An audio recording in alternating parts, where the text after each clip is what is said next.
മറ്റു വാർത്തകളിലേക്ക്. വടകരയിൽ രംഗം വഷളാക്കിയത് കാഫിർ പ്രയോഗമാണെന്നും അതിനുവേണ്ടി പ്രവർത്തിച്ച സാമൂഹ്യ വിരുദ്ധർ ആരെന്ന് കണ്ടെത്തണമെന്നും മുസ്ലിം ലീഗ് ദേശീയ ജനറൽ സെക്രട്ടറി PK കുഞ്ഞാലിക്കുട്ടി. വടകരയിലെ സമാധാന ശ്രമങ്ങൾക്ക് മുസ്ലിം ലീഗിൻ്റെ പിന്തുണയുണ്ടാകും. സർവകക്ഷി യോഗവുമായി സഹകരിക്കും. കാഫിർ പ്രയോഗത്തിന് പിന്നിൽ മുസ്ലിം ലീഗ് പ്രവർത്തകനാണെന്ന് ആരോപണം തെറ്റാണെന്നും കുഞ്ഞാലിക്കുട്ടി പറഞ്ഞു.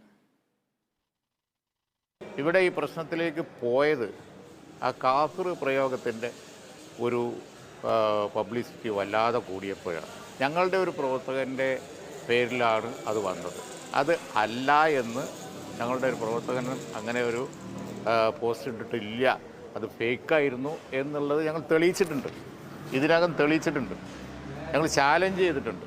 മാത്രമല്ല നിയമ നടപടി സ്വീകരിച്ചിട്ടുണ്ട് ഇതിനകം. അപ്പോൾ അതൊക്കെ പറഞ്ഞൂടെ, അത് പബ്ലിഷ് ചെയ്യണം. ആരാണത് ചെയ്തത്? ഗവൺമെൻറ്റിൻ്റെയും പോലീസിൻ്റെയും ഉത്തരവാദിത്തമാണ് ഇത്തരത്തിലുള്ള മിസ്ചീഫ് ആരാണ് ചെയ്തത്, ഞങ്ങളുടെ ഒരു പ്രവർത്തകൻ്റെ പേരിൽ എന്തിനാണ് ഈ ആരോപണം കൊണ്ടുവന്നത് എന്ന് തെളിയിക്കേണ്ടത് അവരുടെ ഉത്തരവാദിത്തമാണ്.